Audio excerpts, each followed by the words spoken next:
Coming up on this episode of Inside Iowa, see how the University of Iowa is working with Iowa State in an effort to improve the bald eagle population.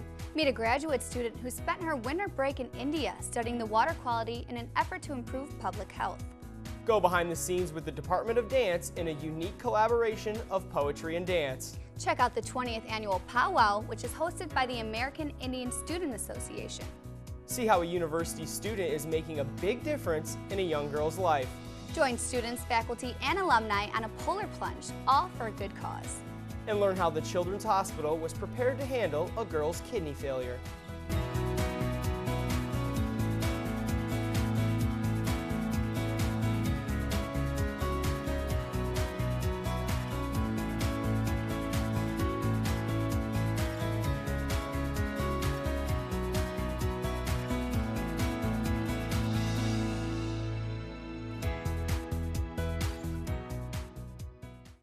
Hi, welcome back to another episode of Inside Iowa, your weekly guide to learn more about the university, its students, faculty, and research. I'm Lauren Moss. And I'm Eric Dawn. Each week we'll show you stories from around campus and how the university makes a difference in the community and around the world.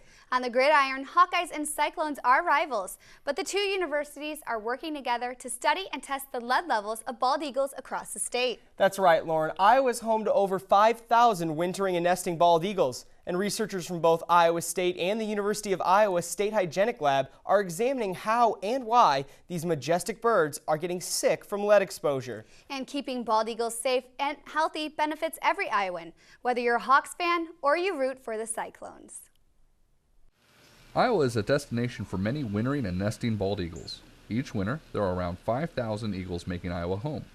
The climate, landscape, and food supply make the state an ideal destination.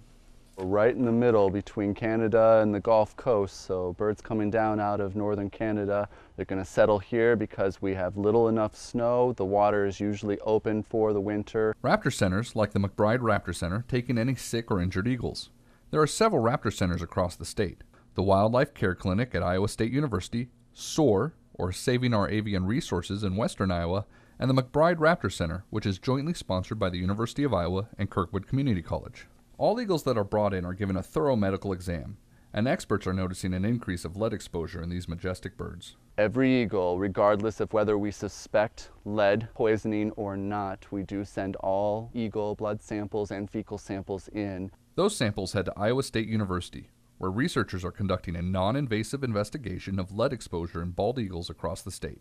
We don't really know what's happening out there with the nesting population or the wintering population. We do know that over half of all bald eagles admitted to the raptor rehabilitation centers have been exposed to lead between 2004 and 2012. So they had ingested lead, more than half of them. And so we want to understand, kind of what's happening out there with these nesting birds that aren't coming into the raptor rehabilitation centers. Lead is just as dangerous in animals as it is for humans. High levels of lead exposure in eagles, or in any animal, is fatal. It is toxic, it affects the neurological system, the liver, kidneys. It's just a very nasty metal. We've always known that it's something you probably shouldn't eat, but until now, people really didn't know just how extensive that exposure was in wildlife. Researchers at Iowa State and the University of Iowa State Hygienic Laboratory are working together to examine lead exposure and the possible causes. Scientists at Iowa State travel across Iowa and visit nesting sites, spending no more than 30 minutes at each site. They collect feces for examination back at the lab, where it is sorted and sent off for testing at the State Hygienic Lab in Ankeny. Yeah, the collaboration between University of Iowa and Iowa State University is really beneficial because we're out collecting the samples and conducting all of the field research. Then we send all of our samples to the State Hygiene Lab, where they can use their highly sophisticated ICP-MES machine to test these samples for lead. Once in Ankeny, researchers break down the fecal matter for further examination. We'll weigh the samples out so we have a known amount. We'll digest the samples, which is adding acid and heat to it to try and get all the elements into solution so that we can actually analyze for lead. The research being done is a collaboration between the two universities and the raptor centers across the state. So while the Cyclones and the Hawkeyes may clash on the gridiron, the work they're doing together studying the effects of lead on bald eagles within the state will benefit all Iowans. People from all walks of life can enjoy bald eagles. One more reason for them to get outdoors and enjoy the outdoors, whether you're a Cyclone or a Hawkeye. There are several possible sources of the eagles ingesting the lead, which include deer carcasses and environmental hazards. The research was part of a 2-year study and the results will be published next spring. The research was made possible by a state wildlife grant and the American Eagle Foundation. Graduate student Megan Schorr came to Iowa to get her master's in public health. And she spent her winter break in India testing the water quality. That experience in India helped her realize her passion for public health and solidified her decision to make it her career. I started at Illinois State as a psychology major, and then about my junior year I took a U.S. Contemporary Health class, and it just clicked right away. I knew public health was what I wanted to do, and from there I really knew that I wanted to go on to get my MPH. As I started to research Masters of Public Health programs, I found the University of Iowa, and I came to visit, and there were just a lot of great opportunities. So the University of Iowa has an India Winterim project, which is over winter term. They send U of I students to India to work on various projects, and we focused on water quality and health in our smaller group. We were in Mewat, which is a closed-off district in India. It's a very underserved population, and they don't have any fresh water for the most part, and most of their water is saline. We did a water quality study. We compared 2 villages in Mewat. Then we left behind recommendations for how to address some of the water quality issues they were having in these districts. India far exceeded my expectations. I see a lot of family and love and culture and community in India, and so I try to capture that as best I could also. My internship this summer is with Health Iowa, which is the outreach and education branch of Student Health Services. We then have monthly meetings with them where they receive health education material, information on the topic of the month, and also sexual health resources. And then we encourage them in a natural setting to educate those around them, so their peers, on the health topic of the month, and also lead by a healthy example to hopefully influence knowledge and behaviors of their peer group. The India Winterim experience, other experience I've had working with faculty in my department, courses I've taken, my internship, the Women's Wellness Program, all these things have really solidified for me that public health is both my professional and my personal passion, and I'm really motivated by the ability to be able to go out in communities and hopefully make a difference and see a change and inspire future students to feel the same way about public health and want to go out there and make a difference and see a change. Coming up next, join the dance department as they prepare for a one-of-a-kind performance. Stop in and see a Native American festival. And meet a student who volunteers with Best Buddies. All of that and more when Inside Iowa returns.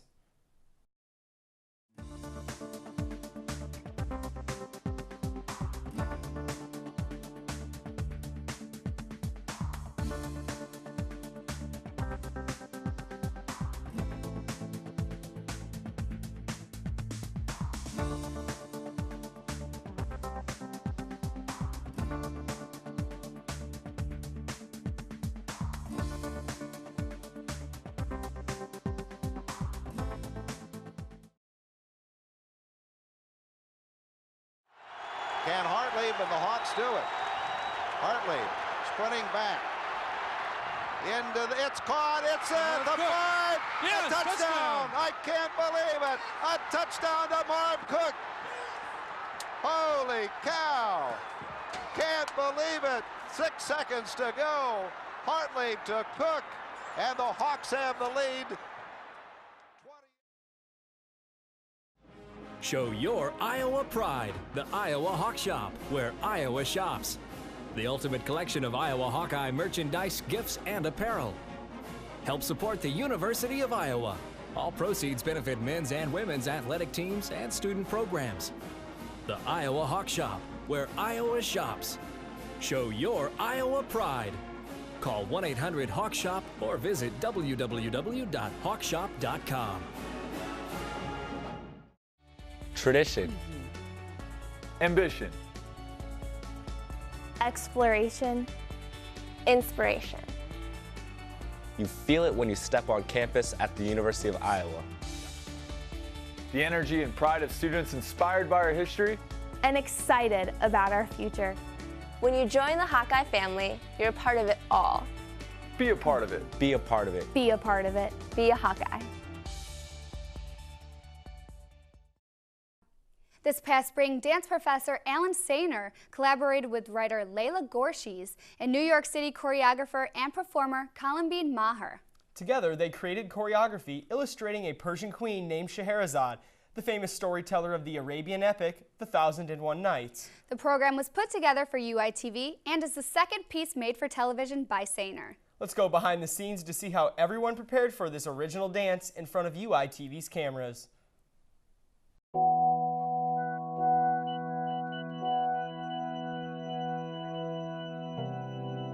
I think this lends itself to video because of its abstractness and its immediacy and its intensity. I'm Alan Sainer, professor of the dance department at the University of Iowa. This is the second collaboration that Lila and I have done. Our first one was called The Lyre of We did a UITV production about 5-6 years ago. Facebook brought us together again. I found her on Facebook and I wanted to work with her again. And so this is our second project in an anthology that I'm hoping will continue. My name is Columbine Maher and I'm a dancer and teacher for dance and choreographer in New York City. What was very interesting for me was the development of this woman, this character, and for me, from a Western point of view, you know, I felt like I had to learn a lot about the Middle East. And so I was very interested in getting information from Layla. And I was reading and, you know, doing some research on the Scheherazade myth. My idea was also to visually display this woman's path. So we were playing, you know, during rehearsals with movements, improvising. That was another thing, you know, to really express Layla's intentions and to make it possible for the viewer who does not understand the language to still get the essence of the works. My name is Layla Gorshies. I'm Canadian, Lebanese Canadian. I live in Montreal, and I'm a writer.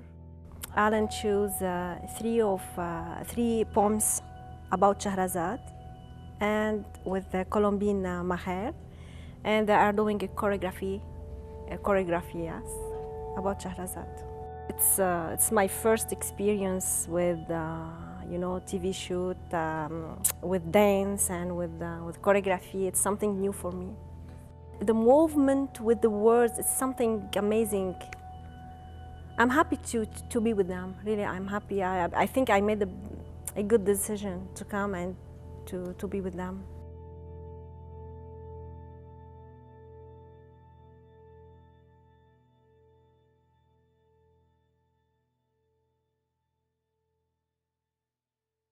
Another event the university hosted this past spring was the 20th annual Powwow, which is put on by the University of Iowa American Indian Student Association.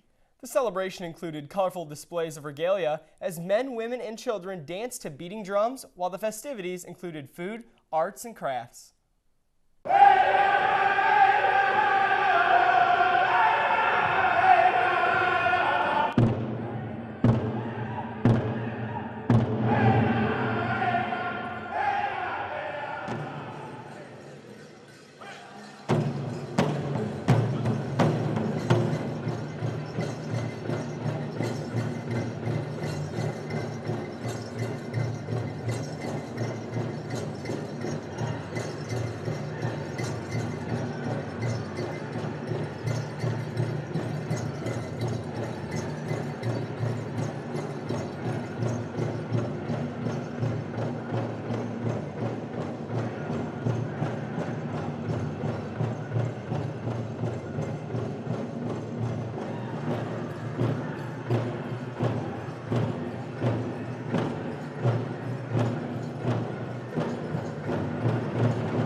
Iowa student Alyssa Cunningham spends her spare time with Best Buddies, an organization that pairs people with intellectual and developmental disabilities with volunteers. Alyssa met Charlie Atkins, and the two quickly became friends. They love to laugh, dance, and have a great time together. The University of Iowa participates with Best Buddies, providing a worthwhile volunteer opportunity for students. Best Buddies is an organization that helps establish one-to-one relationships between volunteers and people with intellectual and developmental disabilities. They are also dedicated to efforts for integrated employment and leadership development. The University of Iowa is a part of the college program, which is just one of their numerous programs. I think Best Buddies offers a friendship that you wouldn't find if you kind of just go to your classes and just hang out with the same people over the weekend. It's a friendship that you wouldn't really typically find, that you're really lucky when you do find it. One such buddy pair is Alyssa Cunningham and Charlie Atkins. Alyssa is a freshman at Iowa studying nursing, and it is her first year in Best Buddies, while Charlie has been a part of the program for years. The first time I met Charlie was when we were playing charades in the IMU.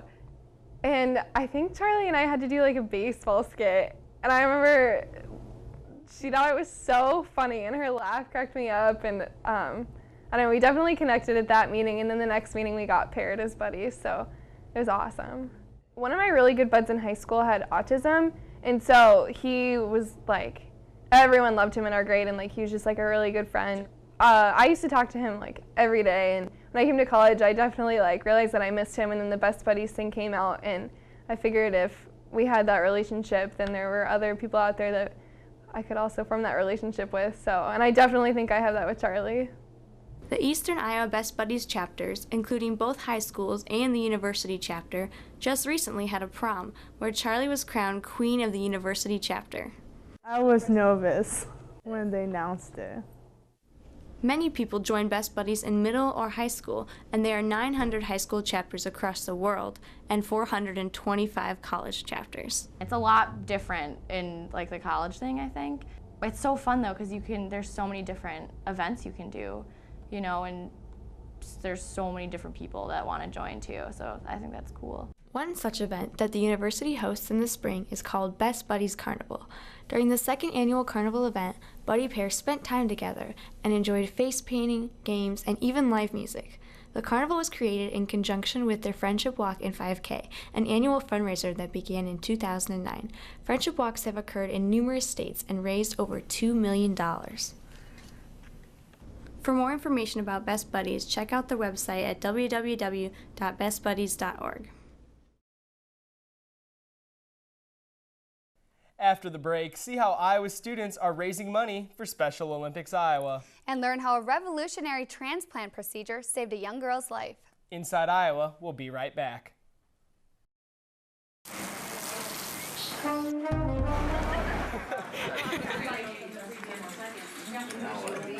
going to have a 3D card. Why are you taking it, Tasia? So the key thing here is that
Welcome back. Iowa students, faculty, and alumni love to help others make a difference. That's why some brave individuals gathered near the frigid waters of Coralville Lake last April to raise money for Special Olympics Iowa. And the Polar Plunge may have sent chills through the plungers, but they warmed the hearts of Special Olympic athletes who are grateful for so much of their support. The 2013 Polar Plunge raised over $53,000 for Special Olympics Iowa. Polar Plunge raises a majority of the money that go to support Special Olympics Iowa sports training and competition. Generally, we raise right around $50,000. We serve nearly 11,000 athletes in all 99 counties of Iowa. We call it a fun fundraiser. A really fun part of the plunges is the costumes.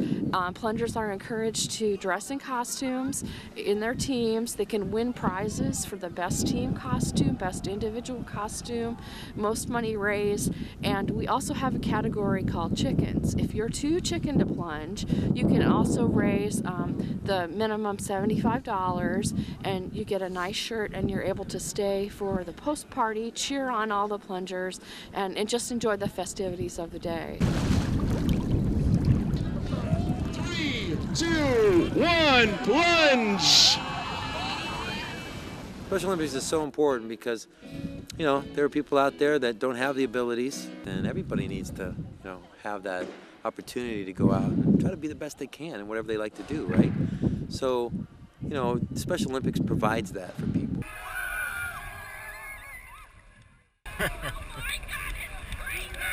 It's a fun way to support Special Olympics. Our athletes deal with a lot of different challenges in everyday life, and this is just one thing that we can do. You know, it's a challenge to get in the water that's 40 degrees or colder, you know, and it's just something simple that we can do to help support our athletes. It's a little bit of pain for a lot of fun. I am the Greek coordinator for Polar Plunge, so basically I'm in charge of getting the whole Greek system together and trying to get as many people from that to participate.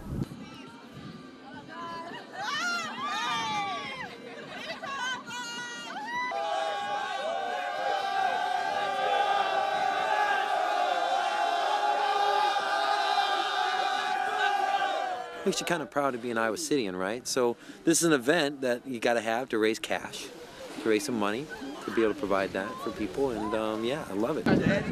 One of Sherry's favorite things to do in her whole life, and she's been doing it for 27 years. When Brandy Yates went into renal failure, the University of Iowa Children's Hospital knew she needed a kidney transplant. A few years later, her transplanted kidney started to fail due to hemolytic uremic syndrome, or HUS, which causes premature destruction of red blood cells. Those damaged cells clogged the filtering system in her kidneys. She was the first person in North America to receive a transplant using a new type of transplant treatment, which is available only at the Iowa Children's Hospital.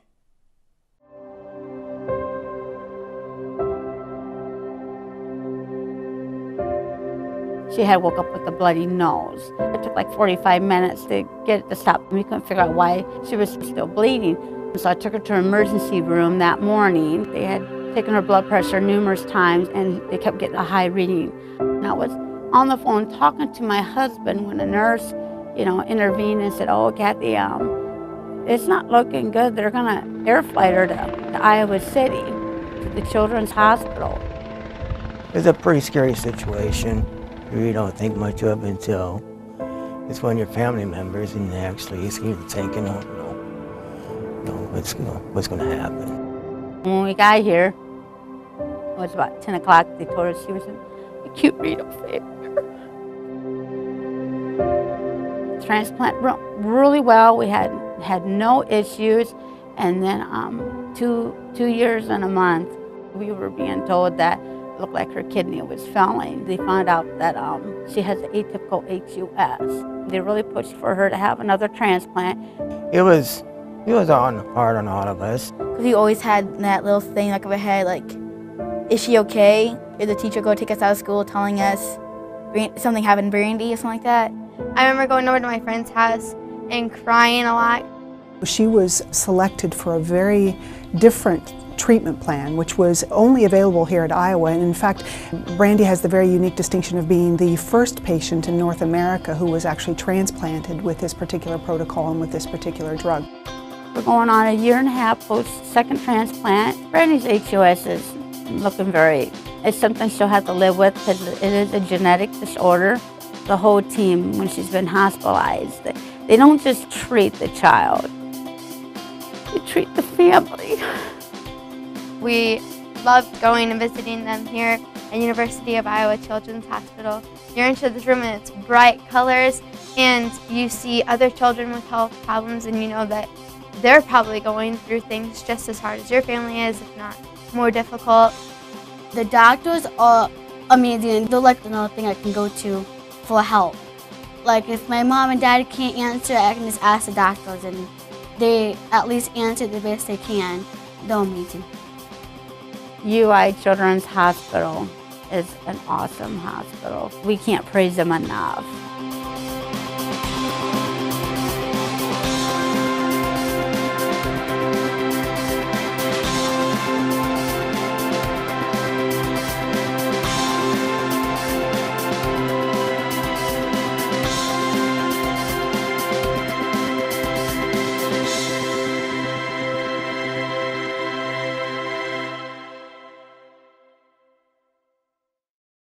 That does it for this week's episode, where you can see how the University of Iowa students and professionals are making a difference. Join us again next week to hear more about the university and how it impacts the lives of others.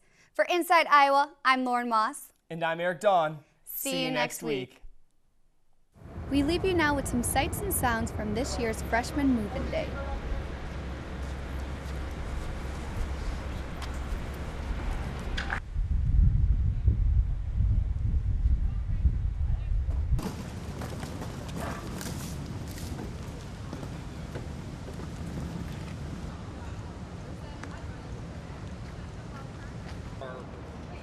Or what's the he was 55.